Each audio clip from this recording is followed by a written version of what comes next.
sakono okubunyisa emikutu gino gyombi mu ngeri emu oba endala. Tusinzidde mu ggwanga lyattu lya Canada okwata yatukutuukako mu nsi yonna gy'osinzira okukwata eng'otulaba kasubire nti oli bulungi era kasubire nti tutambulira ddala ffenna ku mulama gwe gumu ogw'okuba nga tutambuza ekintu kino mpolampola. Nze Kakayamu The Answer, Kayi Wisdom Official wali nnyo era nga twegatiddwako omuntu omu bwe tugenda okweyanjula mu maaso abagenda okukwata nga tumukwanjula mu maaso awo naye nga tetunaba kugenda wala nnyo kasooke ampe obwagaanya muganda waffe Kayi Wisdom atubuuzeeko yakyasinza okuddamu ebibuuzo ne ansa z'abo mu Luganda bakiyita batyo manyi omuntu abamwogerako ebigambo asooka n'asirika n'oyogera avaayo n'addamu ansa ezipena nesirika yasooka naddira nze waliwo we nawulira ganga oba saidi oba management ya Carol Nantongo yasooka neyogera omwezi bana Eddie Awenga n'omunoonya kyali bizi lwe yavaayo twanoonya saidi ya Carol nga bavaayo kwetonda bwetonze era nenkaga naye bannange Katonda yakola abantu abagezi that was one two surprising abantu nti lumu we wavaayo bwoti okwesimbawo n'oyogera obusome bwo obuyigirize bwo zijjukira wali bwoti nga nkulaba ku kamera n'abali ku kamera ne beewunye ne basirika keganga bye wasoma si byakugatta simanyi bwe nasoma enku nengattako egundi eddiba kati buli omu n'asirika ffenna ne tegamba ekyo kyekyo ekyokubiri lwakuba tuli mu ggwanga erimu eritamanyi kusiima abantu okugyawo nga bafudde naye kati fe twasalawo ate tukola vice versa ate no ekyo ekintu ebintu ebyo ebyekisiro manyi kati fe tulina ekintu buli kintu kikyamu tugenda kituuma mu 7 okiwulira ekintu ekyo kagamba ekyokuddira omuntu ng'alina kyakoze okyabuuzaako mbuuza nyanjula muntu gwe tuleese olaba ssebo taagala njogere byafaayo byo byogere oba disimanyi tubyogera kati ng'abaana b'omukulu balaba omuntu eyakyusa bwe twogera ku music industry mugenda abantu amu ne mwogera simanyi abano ne beewaanayo twagoba bakongo ne tukola bati ne tukola ayi mwabagobawo na bigambo na bidongo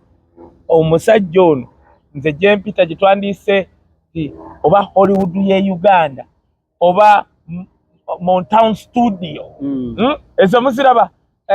oba Death Row zaba Dr. Dre ba Sugar Knight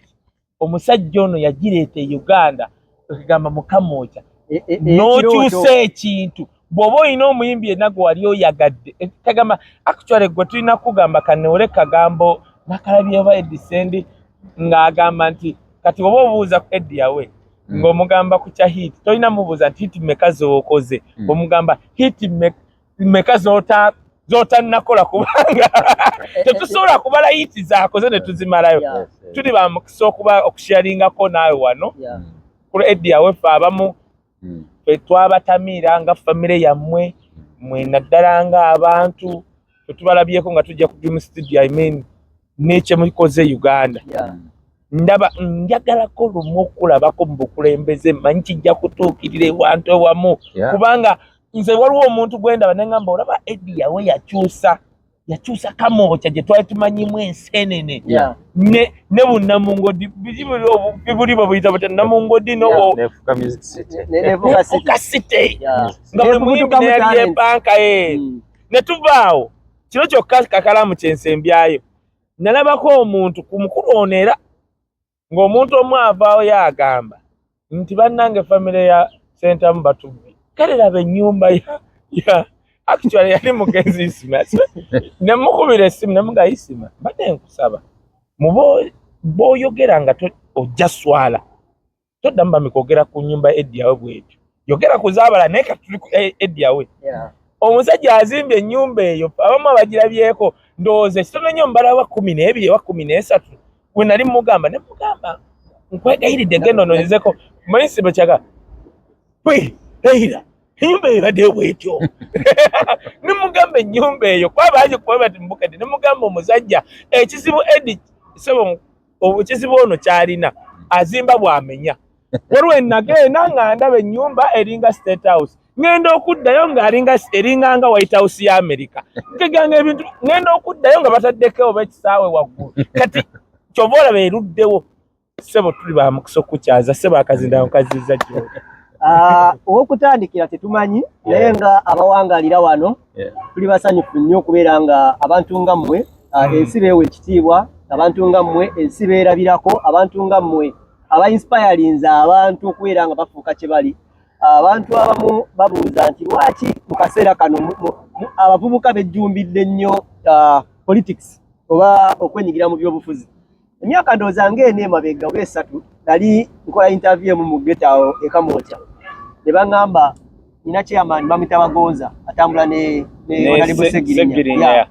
Ne mugamba nti mbadde nimukola interview ku bavubuka ab'enjawulo. Ne mugamba lwaki olowooza ebiseera biri eby'emabega politics teyali abavubuka tebamuliimu nnyo. Nagamba ebiseera eby'emabega abantu ebiseera bya tugere ku Besigye tugere ku bantu ab'enjawulo nti abavubuka topic yalinga mu ghetto mu bavubuka ensinga maniyu eguze gundi Arsenal ekoze bwati simanyi Chelsea ekoze bwati nga ye gundi eri awo deni n'emboozi yaliwo wakati w'abayimbi Mwami Eddie Yawa akoze kino Bobby Wine akoze kino Chameleone aguze kino bwekito ye mboozi yalinga mu kaseera ako by then naye twebaza nti family yammwe ekintu ekikyusiza yakyusa nereeta yakyusa status quo abantu n'abantu tandika okukkiririzamu mu bintu ebyenjawulo bagala ba appreciate nga sinako omuzinda omulala nti tukkirize tugaane mukuze oba tukuze tubalaba engeri gye muzze mwekulaakulanyamu ngate tetubeekokkola nako kwongereko waliwo famire emu twagala gifulumya Uganda so engeri gye muzze mukulamu oba gye mubadde mujjanga mukolamu eri inspiring so sirabawo obukuusa bwonna na bubbi omuntu bwayinza gamba nti mwina mutubidde okufuuka ekyo kye muli kubanga tukuze tulaba amaaso gammwe gabadde bwe gatyo. Mwami Eddie Yawe tukwanirizaako nnyo ku channel zino Uganda byogere ne Kukayo Wisdom Official omuzindalo gugwo otukuzeeko taata. Baso ne banyabo abanegesa amaaso n'amatu nsanyise nnyo okubanga ndi ku channel ya muganda wange Kawo Wisdom ne Uganda byogere wano wempita a home away from home. Wow. Era mwebale kubanga tandika ddo okwenjeera myaka nga 2 emabega era penze soosa twogerako ko ne Chameleone ndoza era nyimiza stories America muganda nagenda mu America nga nkyali kavuka kato 20 years ago nalwa mimbi yagenze kati tuya tunoonya era bonna yogerako ne Kayo Wisdom about Canada areka ngali Canada kati wano mukama yebazibwe esoko kukinga eja Canada nengamba Katonda wange ebigambo ebyo byalyono kati hope we make it a home away actually yangamba lwaki kaito twala family Canada kwegamba ngo you know itwaleke Canada sigala wanongo olwana bulungi era ngamba Canada kwegamba newunya n'ensi Canada gye yava I appreciate you kati yensi yemu ku nsi ze twalabanga oluusi ne tu zisamu amaaso manyi bannayuganda tulina ekisibu kimu tugenda nnyo tetugenda ku quality okusooka tugenda nnyo ku kititimuse naye bamala ekitimuka ate ne balyoka bayiika misinde kyobola ne mu clubs e Uganda oba ogenzeko out oyinza okusanga bakwa music mulungi naye nga tewaliwo bantu naye nga tekikutte wano ekyakwatanga owulira Bungereza London actually London esoundinga nnyo okusinga Bungereza Uganda omuntu agati ali luddawa ali London ali luddawa era time fe twakulira nga tuli bato nnyo tukyali mu kyalo nga filter yatwegombesa nnyo Sweden nga tulaba nti omuyimbi batono nnyo abagenda mu nsi ez'enjawulo ne bafiibwako naye wagenda okwesanga filter yagenze Frank Mbalire banadibanga Basame Kaswe to mention by Fiba Maddox kane Sweden nekwata kati Stockholm kakati ne bagendeyo bangi nnyo kati time netuuka nga Bungereza London London nevugwako nebeera America kati America kati Canada yekuta kati ate bibuge ebyo byegirigino ogenda owulira Boston ogenda owulira Toronto era why Canada right now is nti omuntu yenna nandimuwadde amagezi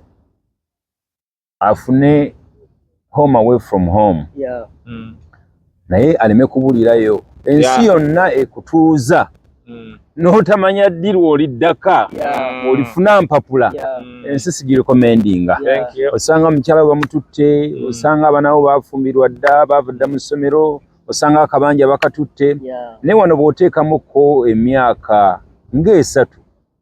bwebikwatako bulungi kulina oba okola ki obudde e Kampala ng'ate nina ofuuse waki wammwe. Tomanya Uganda ebodde abantu abamu temporarily, not forever.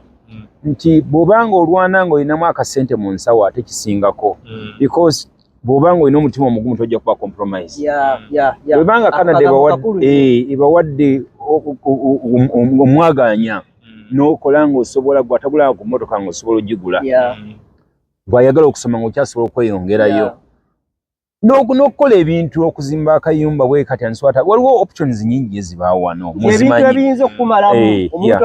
okukozesa oba olwedde omutima gugambye kati nina kiki ky'oŋŋamba kasigale ku mazima. Nze saatidde nga Uncle Bean kati ali mugamba naye omusenyu mwaleese mufune kati ali ku musenyu buroka ayogera ebyo naye yali e Uganda nga musajja anoonya renti waagira. Kituufu kyoyogera. Kakati ensi nga Canada weewaawo kati ba researchers tujja banjulayo ensi endala, banjulayo ensi endala nga Australia, ensi endala ugendako nawe kugula b'ensi esinga obugaga nga Luxembourg. Nti you know a lot of options zibaawo ensi tugibune. Abanigeria bano be basinze okwenjera mu nsi yonna naye batuuse okudda ewaabwe tobasobola. Kakati ogenda ne mu America nga bakumizikwa aba Nigeria babbye si mukubba okugamba okusinakinga ekintu ky'omuntu, babbye amagezi ne bagazaayo eka. Babbye ideas nyingi nnyo katugambe kukoppa kale bakopye ideas nyingi n'enkola ne bazizaayo eka. Kakati wano bw'okoppawo empisa ennungi ne bwoleka essimu yo tebagibba. So bw'ogikoppa abantu abasinga obungi Uganda bwebanga tetusolooza nti n'omugezi ye mubbi. Tujja kusanga ne Uganda ekoze eki? Ono tosobola kuwa traffic ku muwanguzi. Tosobola bw'osuula ekintu kasasiro gw'osobola wekka nga tokisudde mu kasasiro n'okisula ebbali. Wano omutima gukugamba kano tekalina bbeera wano. Bwe bakuwa credit card ng'eriko 2,000 n'otazisasula kimenya ggwe. Niera bw'ozisasula n'otabadde ogenda kwesanga kikuyambye ng'osobola okuyingira ate mu dduuka ly'ekintu n'ogula ekintu nga tosasudde ssente. So senga mukoppawo ebyo byonna n'okukola sigamba nti Uganda muba mugidduseemu azisaaki manyi omwoyo guli eri era ensonga lwaki kaakati twogera Luganda wano we tuli. Naye Uganda kwe kwaffe naye tugezeeko okuba nga tukopa ebintu wano ebitwongerako ate n'okufuna ekidda mu nsawo yaffe. Mwebale nnyo okubanga muli wano, mwebale nnyo n'omulamwa kuba abasinga talenti z'abantu bazisuula otuuke n'abagamba ate kaye wisdom official byaki kaŋŋende nedda omutima mmanyi gulika mwena kye mwanona wano era mumanyi bwe bunaakifuna eka tubalinze bassebo ne banyabo. Anyway, kano kabe kagambo ewaka wagamba watya kyekiri eyo kyekikyuseeko kikyetuyiza okugamba nti owaaye nno kyekyakyo kikyuseeko mu nsonga y'ebyobulamu, ensonga ya democracy, ensonga ya twogere ku infrastructure ya nguudo bwebityo mu ngeri emu oba endala kyekigezezaako okukyukako. Muganda wange ekiri waffe is a mix of things. Tugezaako okuthriving omuzungu kyayita okuyita mu mayengo tubeerewo. Omanyi omulabe bw'ayagala okunyiiza n'onyiiga mu budde omwo bwennyininyini ate kiba kibi obanga kkiriza bakugamba okunyiiza lwana omunyiize oba sekawo anyiige. So ebigenda mu maaso bingi, tulina entertainment ekyagenda mu maaso, tulina okugusa abantu abantu babuusa. President waffe akyatambula kaakati mu Western Uganda agendera atambuza enjiri era ogenda okulaba nga enjawulo nnyingi nnyo. Batakkirizanga muntu wa opposition kugenda, bamukkiriza kaakati abantu bennyininyini, abantu si gavumenti banasomu acceptinga ne mu West yennyini gy'olowooza nti eri baali bakigala ate akigudde so eyo ssuubi ddene nnyo era bannange baganda bange bali eyo chairman Nyanzi on the part of family muganda wange Bobi Wine president w'abantu Robert Kyagulanyi n'abatambula naye bonna bannaye bravo mu kitwalaganye maaso ku side of other things tulina okukola ate okubanga tetusabiriza school fees muganda wa Mickey Wine ayinayo ekivulu weewaawo n'omulala supporting wa side eri naye yataddeyo ekivulu balabika bajja genda kusasula bwereere naye tubayise emunyonyo mugende mwagire muto wange Mickey Wine tujja kubaayo ffenna nga family n'abawagizi ba family tubenga tutukigusa. Uncle Yawe, how did you feel? Yeah. Nali sharingako ne Kayendoza like 3 or 4 shows back. Naku lumu twali tulina yali okay, peaceful demonstration yali wano mu Canada. Nali ndi muko mu bus mu speed car. Ngenda mukwano gwange abadde t-shirt eriko Bobi Wine. My president. Nina abantu bali basatu abayingira mu speed car. Nibagamba, wow, I like your president. He talks sense. Like as a Ugandan, like as a just a person ng'omu na Uganda. Nawuliranga n'olutiko nga lumeze nga wow. Kyogamba omwana w'eggomba ne wano basobola omudiscussingako ne bategeera nti alina mu kino mweno kategori. Now, ompaze ntiwulira bwenjo. Kati mwe muwulira mutyanga like entunga mukaya anyinyodde entunga mu kitegeeza ne lwaki bali eyo. N'ogende Canada, n'ogende London, n'ogende everywhere nga erinnya Bobi Wine nga ava mu family ya mmwe. How do you feel nga mmwe? Kati tulina mixed feelings. Yep. Okuba very straight and clear. Ekisooka twesunako. Kubanga appreciating muganda wo family is not made up of one person. Appreciating muganda wo beyond reasons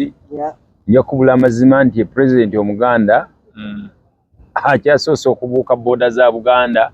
okusukka ekyenkaniddeawo ye president omuganda akyasoose boda za Buganda ekyenkanidde okutuuka awo tukuzenga there was a lot of discrepancies abaganda balugezigezi abaganda ki mali abafuzi abasooka bagezaako nnyo nga bakozesa obuvumu bwa Sideward Muteesa nti akugamba baganda nga kiringa ekivumu kasofuma Buganda naye okubanga bwabanga olina mutowo oba muganda wo nga ate yasoose okigula okubanga n'omuntu ogenda Eshima n'ogenda Eggulu n'ogenda Moyo nga bakuba enduulu y'emu kino tekibangawo era tusaba Katonda opportunity eno manyi omukisa gwetolola bwe guti nti bw'otasongera ddala awo wennyini mu budde bwagwo guyinza okutuuka okudda nga tetusobola kufunayo ate muganda omulala myaka nga 5 oba 7 anyenye ekintu. So this goes to the Baganda and the Uganda at the same time. So it first goes to the family and blessinga tumusindika beyond so kumusika beyond so ne Buganda mwava ekwatibwako nnyo okubange musindika beyond kuba tewali Muganda tewali ajja atali Muganda tajja kukulembeza nnyo bya Buganda okusinga omuganda okitwala mu broad spectrum kuba kakati si soogedde olina okunyumirwa Jehova oli okolage n'abalala obagazisa ekyo nabo baagale. First and foremost nsooka kuba wa family ya JW Center era ababalowooza nti naffe tebitusaanidde mbakongoola olw'ensonga si mwe mwanywa naye obuugi wasi munatusonyiwa ate temukyasobola kufuuka baganda baffe era tetujja musango tulabagamba yawe tulina kwesimbawo gwe banji olaga otya emmotoka what have you tulaga ekimwala tukabe maziga ate mukama tusanze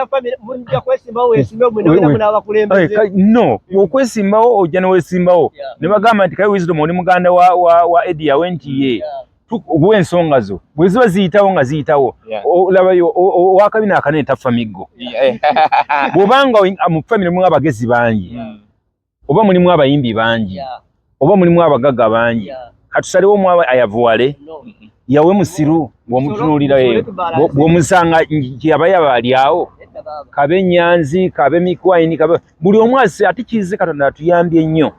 nti abaana bano ensiko erage ku bibabadde nabo nga pulezidenti tannafuuka Bobi tannafuuka muleme kugamba nti ate lunkupe yawe yatanakyayinawo akamutegere tutegere banjumaani abadde nyanzi gira ensisira nyanzi nga ate tulina abakulembeze ne mu opposition nga tubalina abakulembeze mu opposition nga yali apangisa nyumba nga tasobola nagisasula ne kati nga kalina 6 oba 4 oba 5 naye tebaagala ate njira nkubuli bane tuyiyeyo ku kintu kino ne bw'oba nga oli mu opposition nga wesimbyewo mu constituency emirundi 6 nga obadde kyusaako I mean like simanyi nakumanya temwagala bajja abala constituency bagiyitawo nti gwe bw'otuuka ewange mukono omanyi ewange mukama otuuka ewange ekira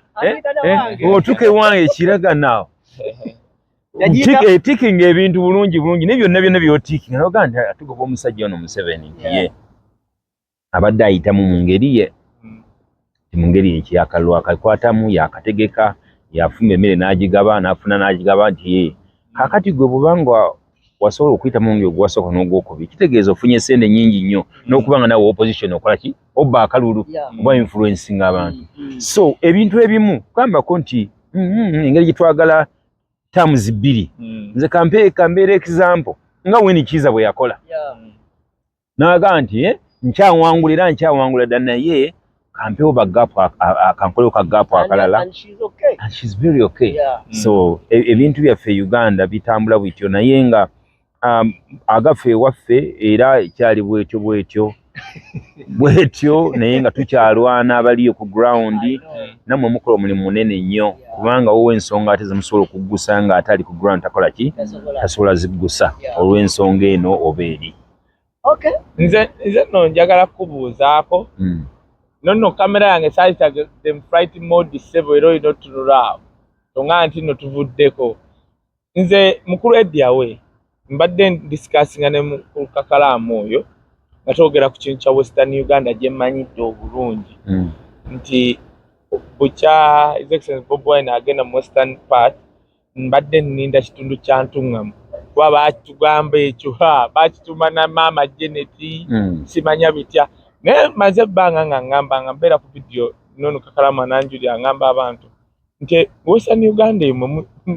bwe bagibagamba si bweri Western Uganda abantu baavulwa kwanga bambi batya buti era Eddie kankusabe mumwine ekintu ekimu simanyi oba mukiwulya simanyi waliwo ebitundu mu Western Uganda ng'abantu tebalumba ng'amagye agabeera wali oba bakulu baayo bano bajja babalaalo kati ne bwe bakuŋŋaana awo ne bagamba naye mummwe ani awagira Besigye kati of course abantu batya ani awagira Bobi Wine nga n'emmundu ziri awo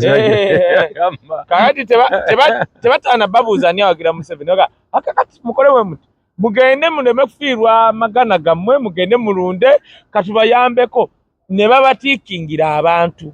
ekintu ekyo nno gwe kankubuulire okiwulya kibanga ekyokusaaga olunaku olw'eggulo Bobi Wine azze Ntungamo gye babadde tebasuubira kufuna wadde bantu awera 5 bamugoberera abantu b'Entungamo oba tokimanyi be bali beyita balaalo bennyini bali temuli muhororo be bananyini biki naye ekyanyumidde abaana ababadde batambula ku Bobi Wine bakutte ebitundu naddala ano nga bayingira mu katawuni k'Entungamo ne balaga nti bannange naye n'amabaati gaaguba ne bwayise basinga na biki kati abantu b'Entungamo engeri gye balina muliro olwa diplomasi olw'ekiraalo nti bo si bahororo si balimi bwe yatuuse ne bakkakkana ne bamuwuliriza bwe bamaze omuwuliriza ne bamuwerekera kilomita nga 10 n'ezo kakati nzijja kuggwe ng'omukulembeze baatugamba nti bw'oyogera kati ku Muganda oyogera ku Nuupu yaba yaye ekoma mu tawuni yaba Eddie Mutwe simanya nubya ndi katulabye n'ekitundu kye bagamba omuva Maama Janet mbuche kiche bamulazeeko kati awe tuli kikyoyogera ku kintu ekyo kati tuli kuwasa nze ebisigadde ebitundu kasita yakubye ishaka ne bushaka bushenyi ntungamu ebisigadde saagala kumanya lwatu agambanga abantu nti abanyankole bano bemulaba mulooza abatubonyabonya baalu batudde riyo banyankole bali mu Western Uganda baagala enkyukakyuka naye nga tebakkiriza abantu kutuukayo obuyaye si ggwanga ekintu ekitasuuka olaba n'eddiini ekyuka abasi ggwanga kubanga bw'ozaalibwa nga oli Muganda ofa oli Muganda unless nga weerimbye bw'ozaalibwa nga oli Munyankole ofa oli Munyankole ne bw'ojja wano oyogera Oluzungu nga lugenda waggulu w'olutero oba musajja we Bulemeezi wali so obuyaye is just a transition of life nti kisinzira actually n'obuyaye bw'olaba ng'omuyaye kisinzira bwakulaba ono abeera muyaye mu njogera omulala aba muyaye mu ntambula omulala aba muyaye mu ngeri oli gy'amulaba mu biviiri by'asiba ni what have you naye obuyaye obutali bubbi si bubi you get my point kubanga bakiyita nti obuyaye obuyaye nga si bubbi kati bagamba omuntu waba eggomba eri bwe yalaba nga omulaasi n'agamba omuyaye wuuyo naye nga bw'otuuka wano omusanyinza n'okuba nga dokita nga ki ng'alina dreads abantu balaga omuntu ng'omuyaye okusinziira gy'avanga nti kamwoca oba bwayise n'enjogera ekyuka lwakuba nti embeera ebanyigiriza pako that level naye ne slang language nzijaamu neefaanako bwe bityo tugende bwe tuti naye nga olulimi olulwennyininyini si ekimaking omuntu nti mubi aba it's a mode of communication however oyo gw'oyita omuyaye bw'asalawo n'ayogera ebigambo eby'amagezi okay usigala nga omuyita muyaye naye ng'ate omutegeevu atalina buzibu bw'osanga Eddie Mutwe the Missions of n'abalala bantu nga ffe bantu nga ggwe nga nze naye lwakuba nti kati abatatera kwogera by'amagezi boogedde abatasuubira kwogera by'amagezi boogedde eby'amagezi ensonga lwaki abamu bagamba nti Bobi Wine tasaanidde kuba wakola kiwaali kati n'obuga nti mwakozesa kipimo ki omuntu alina kuzaalibwawa mu Uganda bakiwanika mu constitution kinti olina kusinziirawa bw'oba gw'oyita omuyaye yafiisa akadde n'agenda n'asoma nafuna qualification yeeyo bw'oba gw'oyita omuyaye okay anywa ku sada n'alireka na opting out of it nga abalala babeera ate bano nenjaga mu abantu ab'ebitiibwa abaginywa naye nga temubalaba bw'aba gw'oyita omuyaye yagamba nti this was a useful life kati kantereere ate mbe responsible then ebyedda byerabire omuzungu wamu agamba nti obwakale kankize mu Luganda nti beera nnyo n'omuntu gw'oyina common future with okusinga omuntu gw'oyina common past nywerera kwoyo gw'oyina common future bwemanga mwabeeranga eyo mwali mu kibiina we muti ne mubeeranga eyo era yakusinga ndiwata kati ebirina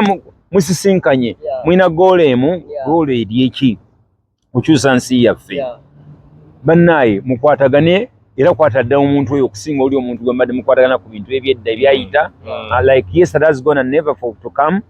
and we are going ahead and if you are going ahead with me and you have the same mission then spend more time with that person mujja kutuuka gye mulaga okusinga olwo abajja nanyumya ku TV nti oyo gw'olaba oyinza nali musinga yes kale ebinyumiza but until when takyali oli weba yali 15 he will never be 15 again oba okitegeera kakati tulina gye tulaga naye gye tulaga gw'olaba alina obuvumu okuyitaawo naawe oyita omukwataga mukikola kati bwe twandibadde tubeera mu Uganda yaffe eno ennungi anyway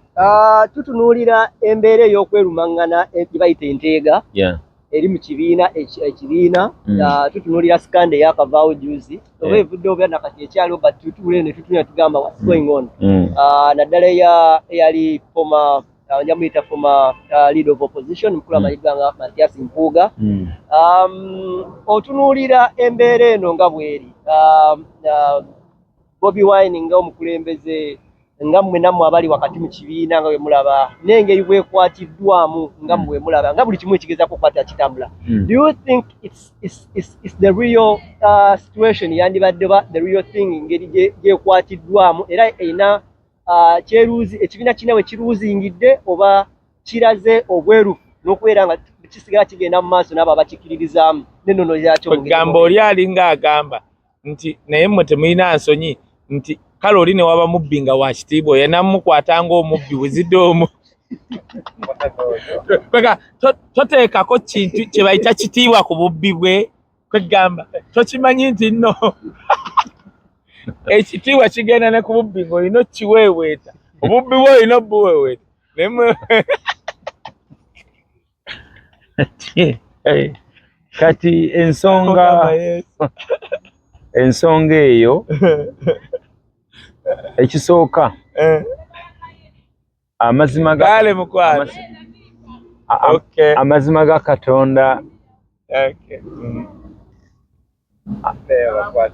obudde simenti bannayuganda twogereka kala mutunule amazima ga Katonda okufiira mu kitooke kya gonja definitely osooka kwebuuza nti mu kintu kino ani afunamu. Omuntu asinga okufuna mu kintu kino ye Museveni. Enkayana. Because kaka kino kyajjanga oluyi. Bwe bakuwa oluyi mu maaso oyinza okuzaayo eŋŋumi n'olaba effects z'eŋŋumi nga ate embi okusinga. Olyoke oyinza okuba nga oyo Museveni naye ate eŋŋumi emenye ki eggumba. So I think this situation yakwata ekibiina nowhere. Now kakati ogusula gukuwa empoza. You cannot blame anyone for the reaction that came because it was a surprise. Bina kuwa bya kitiibwa nakola kino ensonga kati kibaje mukuteneza muteka nupu tebategera ekyo tekyali mu nteekateeka. Enteekateeka yali na muzinzika yali yakujjako Museveni. Kakati ne wabanga gamba nti naye bwe tuba tusamba akapiira omulala n'akuba akapaasi golo n'enywa oyo tumukolera ki akayinza okuba mu constitution ya nupu tekawandiikibwa nga baakera kakati singa ebibeera byakyo wekitiibwa wabba tumukwata tutya naye waliwo omwana eyanyimira yaleeta akantu yagamba ne mwategedde wekitiibwa ono yatulimba nnyo ne tulabira ne kavidiyo ke ng'ali mulungi kali kibamukuba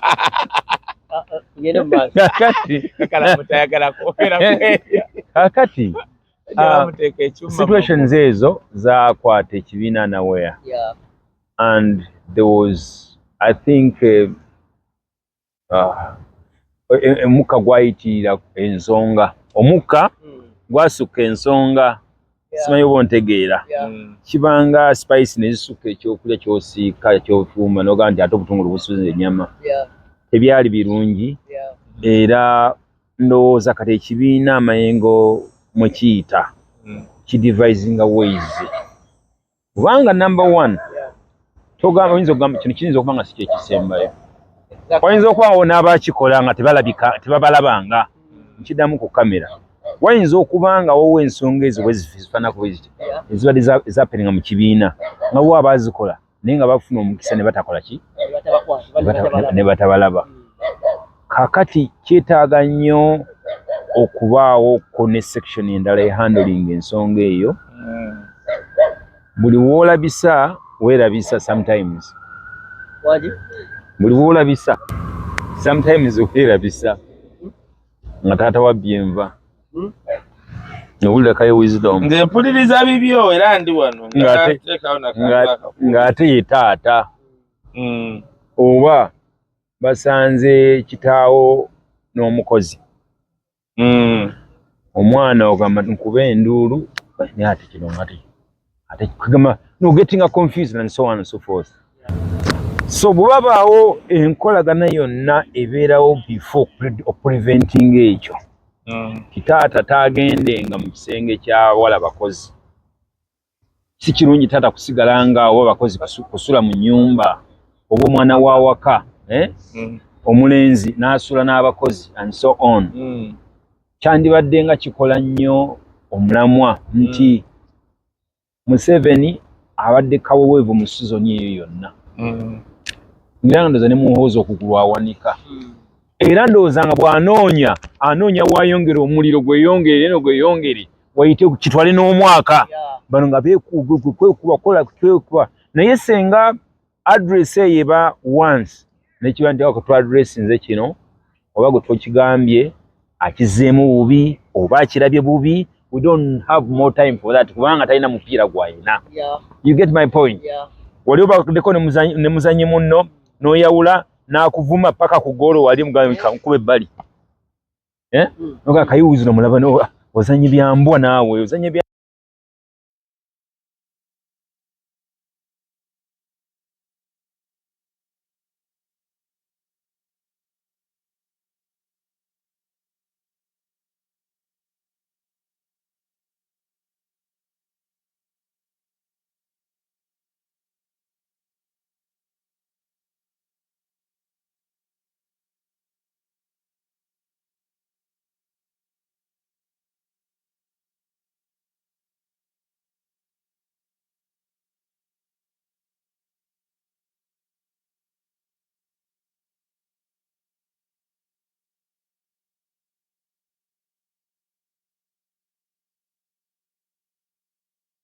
apiira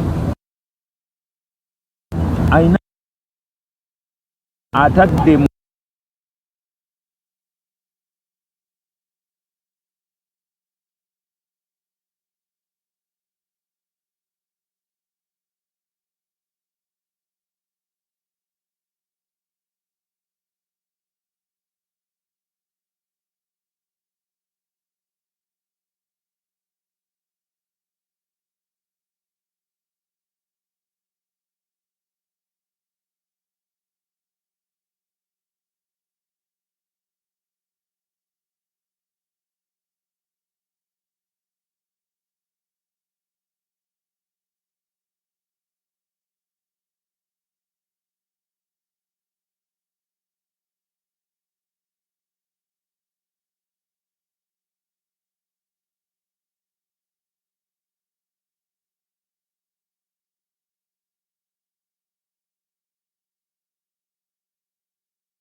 either okukiraba emirundi ebiri nga tonnabasooka kusalamu naga nti awagidde enguzi oba tawagidde oba wagidde tuwuumewuumba ababbye. I get that point, right?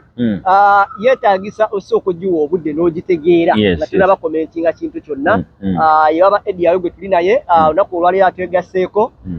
tazze kusigala wano. Azze kutulabako olutunoonyeza era naga tuwayeewayeemu nga bwe tweteekateeka omwezi ogw'omunaana omukulembeze w'ekibiina kya National Unity Platform agenda kukwate nga ajja mu ggwanga lino erya Canada mu Toronto. Then abantu abali mu Canada okutwalize wamu baganda baffe ba Arafat number 1 muli eyo mu Kalugale simanye waje muli yonna wano we musukka omukisa guno okumulabako simanyi sisuubira nti anaatambula ekitundu ekyenjawulo. Alina kujja wano mu Toronto, so mu gw'omunaana mweteeketeeke musembere sobola okukwate nga tumwegattako n'okumanya omulamu omukulu gwatuleetedde omulundi guno. Tukyali ne baba awe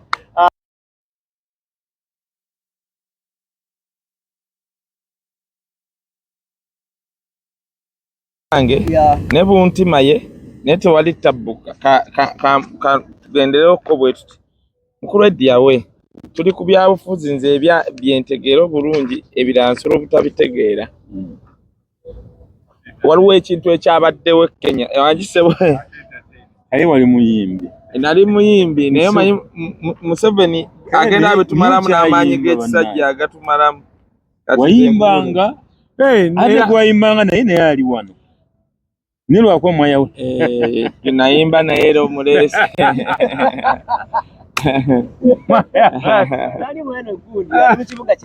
I know ali wali side eri mu capital naye amaze n'okyogera ali abasajja bwe baali bakima kati kankuwa example ekigambo n'ogwe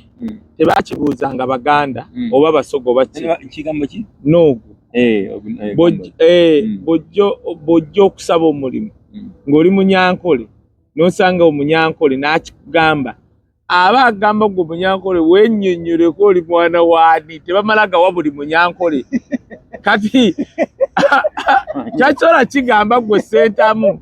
agamba nkitegedde oli Munyankole naye ova mu kabonda akalina okufuga Uganda oba oli mu balimi kati oba ogwa mu balimi oba ofaanana ne Ssentamu oziyiza ne movie Fast and Furious kakati yali Jack Chan n'asanga omuddugavu Chris Tucker yabuuza yes my nigga it's okay to ask a black man rush hour akati Jack Chan yabuuza omuddugavu yes my nigga amukwata gundi kiba kivumo omuzungu okuyita omuddugavu nigga it's very okay for omuddugavu okuyita muyiwe kati abantu abamu abatava mu Ankole balowooza lwakuba kati mwakifuula nti teri muganda gwasobola kubuuza n'ogwo kati ye kyaba kubuuza wenyo ntegedde oli Munyankole naye ovaawa kubanga abali abasajja balina akantu ke bakoze waliwo abantu abamu bayirawo n'abamu bayita Banyankole naye nga si Banyankole nga be balina ofuga kyova olaba essemujo oyo agenda nabba ebibuuzo n'aleeta okubannyonnyola essomero liri bayita Kaceeka Kaceeka kivuliddewa Kanyaleero gye batwala abantu abaana naye waliwo subject gye batasomesa mu masomero malala gye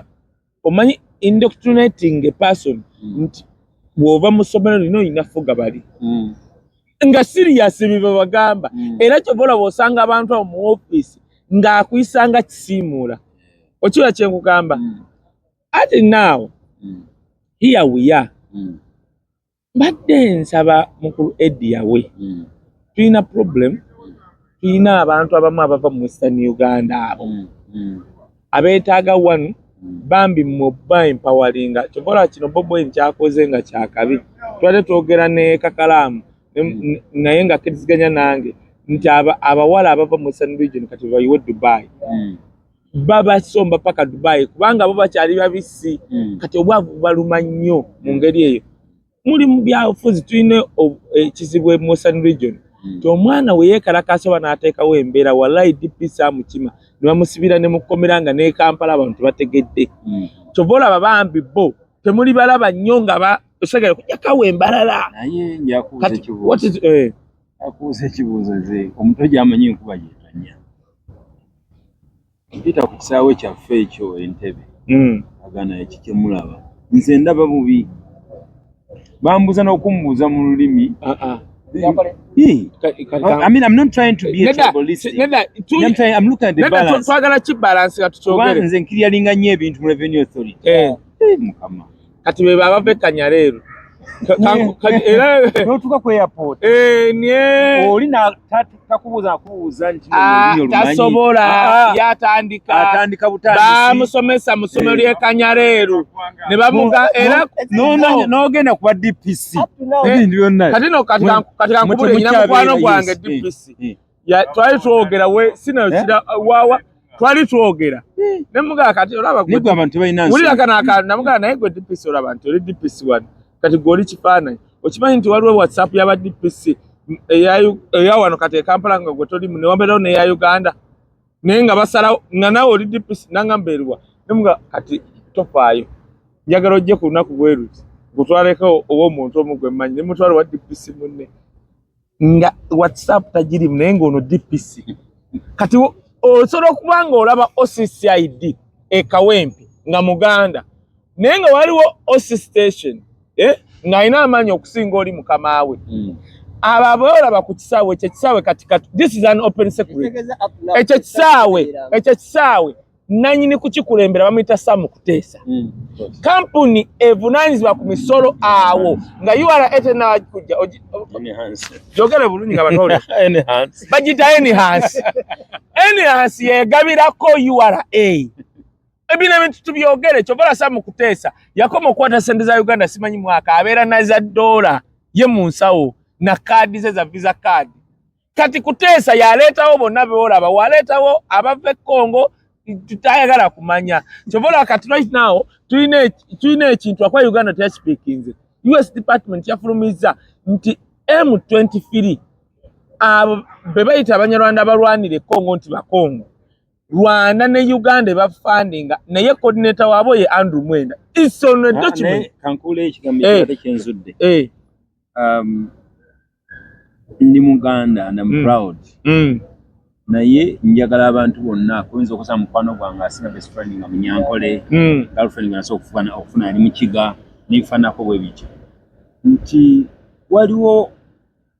abe top notch katwaliwo abazinga ba puppet genda ko ekitalya olaba abana bavudde northern Uganda awo ngate bakambu okusinga n'abavudde mu west njogera ku nsi yange Uganda because je tulaga tukuze tuzadde abaana tutino bitunulira buli muntu oyo asetinga ekintu ekyo kire ekityo nga afuga Uganda olw'amawanga bwekina mutabukira kijja mutabukira bubi anti kakati omanyi lwaki kati kankirinyiseko another ba mukuru Eddie yawe waliwo abantu abamu nga bali mu bifo bye Uganda nga they don't care kubanga si banna Uganda ekyo wekiri bayingira mu mutwe nga naffe tubeewuunya gye bava ng'ate mwe batusibako nti Banyankole kati nga n'Abanyankole beewuunya naye ndi naye bano abali mu bifo betutalaba waffe takuzimba bawa era Eddie yawe lwakubanga kale kati kitandise okuvayo nga kati Andrew Mwenda tasobola kwegaana US Department kaseko report wala itosobola kujegaana kati munaku yegaana mu 23 kati bali aba satellite yayogereza ganya yajja sente joyagala oyingira mu parliament yazijja wali n'ateeka wali kitegeeza mu kulonda kati Eddie yawe kati kankubuulire okimanyi nti nno baleeta abantu babeera wakavuye Uganda ne mu kulonda nga bamagye na poliisi naye nga ojogenderera nnyo abamagye abambalanga banninja nga ataddeko ekyo ekintu abasinga babajja Sudan nkubulire waliwo omuvubuka twali naye Boston eyo nga nkyasoma navange Baltimore Maryland nenzija e Boston njogere ku Luganda myaka gyeddako nabeeranga eyo nga ngenzi ye Boston nga mujja okubeera Luganda nga ke Boston kati bawangalidde mu Kiganda kati butwasinkana recently taata we naga kino sitirawo yogedde TV walinyaga train mmotoka olusi nnyonyi olusi train olijira nyonyi okujja okogera ekigambo gyeba kati linganga gwe ne bakutwala wano waliwo ekifo bakita Prince Edwards namala bakutwala eyo nawe otandika ogiri nnyo okugenda okugera ku Luganda by the way naye mugende eyo naye ngenda ojja kutegeera mugende ku Prince ate nokala nangazi nnyo baba wanyogoga kati munaye nga bote banayingira mu sama omwami oyo nga musanga recently tuli mu kaluluma kati awo bayodde abaana bwe bayoola ku bizinga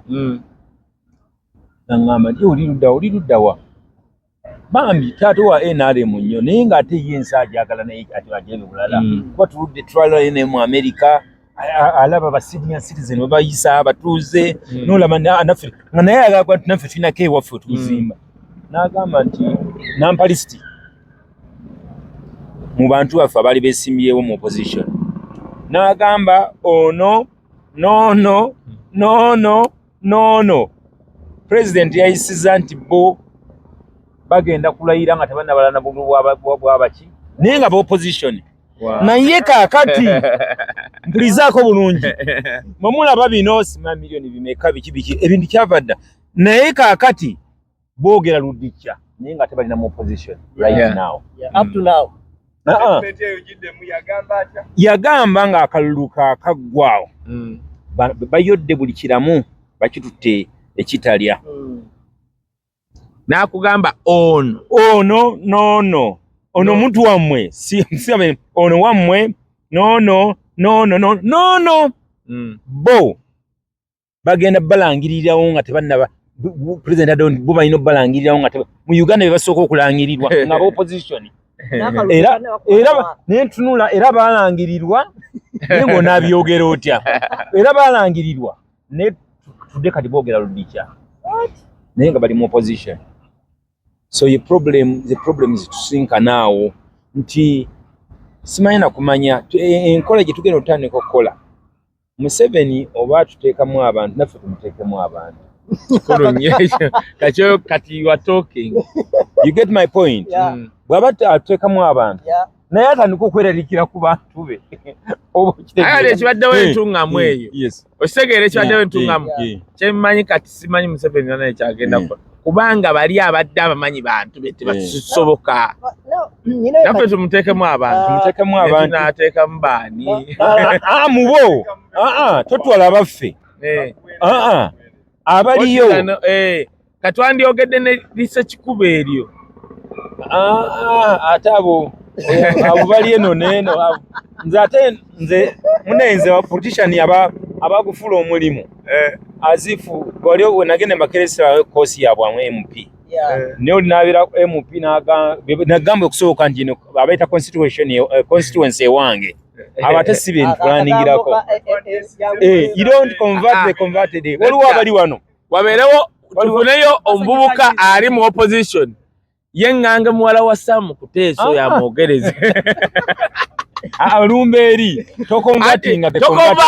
n'omugamba twagala mama obeere enjiri bagibulira muki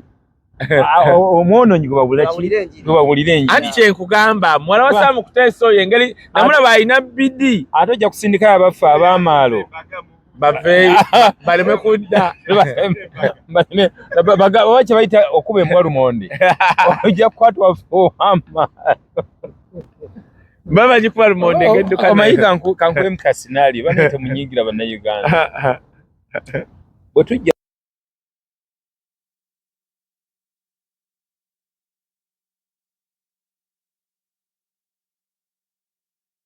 obuntu bwange nabaddembo kisi ate bwetujja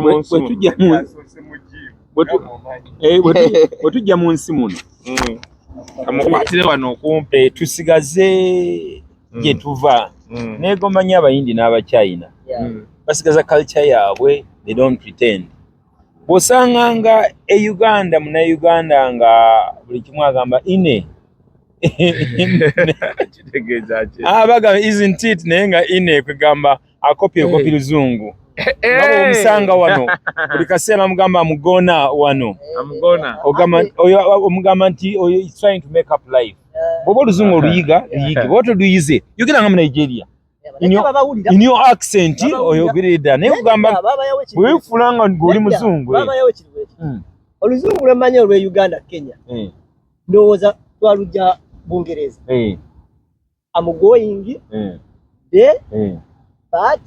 water wensuubira naye wojja wano bakulaga nti biri ebyo abanegire biboogera babitegeera ate bwe olw'e Bungereza tebalutegeera nga baagala oyogere gona wora dara ebintu kansoka nkuddemoko kakatono nnyo kakalaamu twadde n'abazungu eyo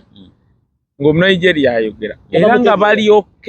lindako nti bamutegedde kati ekyannewunyisiza ate twazze emabbali ne bambuuza ekizakiti kakati we nategeeredde n'ekintu kye bayita era naliko wali ku PW mane ekigambe oba wali mu gundi Omujamaika oli yali wali abazungu kye twayita accent nti American accent ye waagamba nti that guy has an accent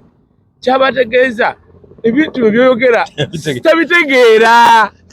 kati era woowulira ng'omuzungu lwakubanga aba ate kyogera nga wooli lwagamba nti has an accent kwegamba byoyogera bifuta bitegeerekeka. Alaba kati nga mu bana abayimbi America abantu nga PDD basoma ne bagenda ku university ayogera bulala Tupac Shakur batasoma bali boogera bulala the way kye bayita slang kati ffe tuva ku mulamwa gwennyini bw'ogamba nti water ng'okyogedde nga mu Ngereza ng'oyimidde mu ekyo akuwulira naye bw'ogamba nti biwora oba n'agamba oba kiki oba kyayogedde kiki kakati sigala ku by'omanyi ddala ajja kutegeera mu leeniyo okitegeera sigala ku by'omanyi ojja kutambula mu gundi mu leeniyo no keeping up culture tekitegeeza nti newankubadde abakyala baffe abali wano newankubadde nti ose Canada really ozze oli mukyala olina emyaka 25-30 okuze gwe nakijoba weewaawo ozze Canada abasajja abakazi kalica y'abano omukazi yafuga awaka mujja kwekuba eŋŋumi era mujja kwawukana bw'oba okyayagala obuvumbu mujje eno ekyabaleeta wano si mmwe kukyuka na mpisa zammwe ekyabaleeta kukola tufune kye tufuna tukizeewa tukizeeka tewali muzungu ajja kujja kukaza awaka nti mu nnyumba eno bannaaye tugenda kukusiba ggwe mukazi gwe wakisiga ofuga omusajjawo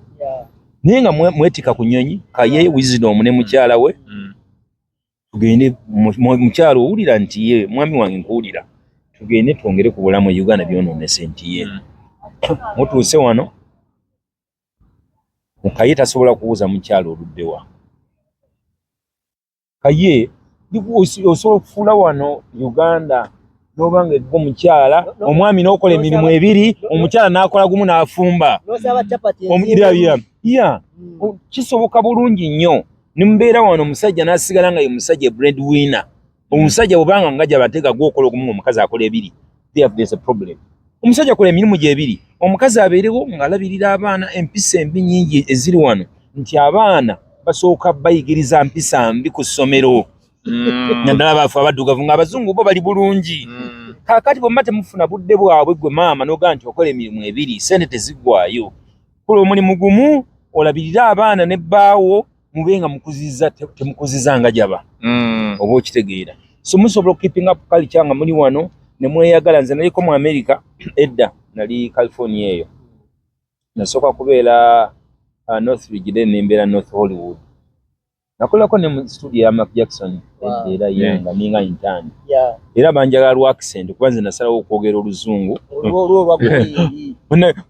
olw'eggomo lwali byonna ngenda ekitovu nenga ndirutereera manake ne makerere ningena nintambula mu nsi za Europe kati nenondawo olwange nti luno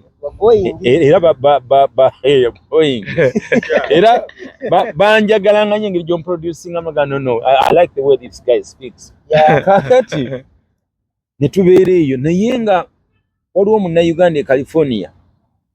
ng'omulimu gwe kwali nga kuloopa banne bakola nga tebalina mpapula nga bakola amannya g'abalala na wano nabano weebali ssebo mwami Kaye Wisdom ne mwami Kakalamu na wano weewali babayita ba whisper something baloopera ddala gwe munoomunyuza kisitoola ekyo because okimanyi bumanyi mujja wano kutetenkanya nsi n'agamba oyo tabangako kino akulima ogenda okwesanga olina empapula nga yawandiikayo dde ekipapula lindako naye kati tudde ku kiri ekya California bana baano fe tumanye ng'egye tubaddiringa nabo bwe mwamumanya mwakola ki mwasirika era tebyali twalina social media during that time era bwewunyanga bwewunyaga nti oyo temubuulire ebikwatako basenguka waawo naye ng'omulimu gwakola naye ne weesanga ng'abantu ab'ensi mu China kasita kirenga ku area bagirya MP wa North York abadde mu China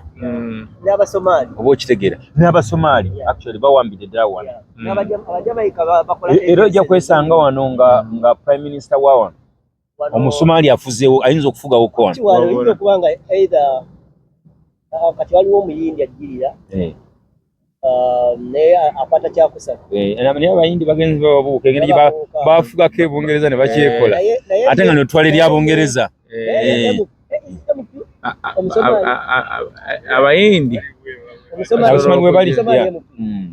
naye wano tetweyagaliza n'akamu omuchina nga tannawa muntu mulamulimu awa muchina munne n'omuyindi bwati naye njankubuuze munnayuganda kyawa munnayuganda mulamulimu waliwo munnayuganda eyo tujja gikolanga waliwo munnayuganda alina agency wano naye gwe nawulira nga abaana bamuloopako nembuuzaako newuunya n'okwewuunya ate mwattu abantu abamu kye nazuula bannayuganda abamu abayisa abannayuganda abo bubi abamu baba baali bubi nnyo munnayuganda ali wano kyewuunyisa alina agency nene agency eyo gy'alina kubanga nawulira boogera ku linnya abaana kale gundi yampadde namba naye omusajja yanvumidde ku ssimu kanentetekinga initiative okubuuza ku bantu ono yaani bagenda okumpa ebyafaayo bye nenewuunyanga ne ka agency kayina waliwo eyo abayamba mu covid kabeerewo ekitegeera n'akazigaza mu gundi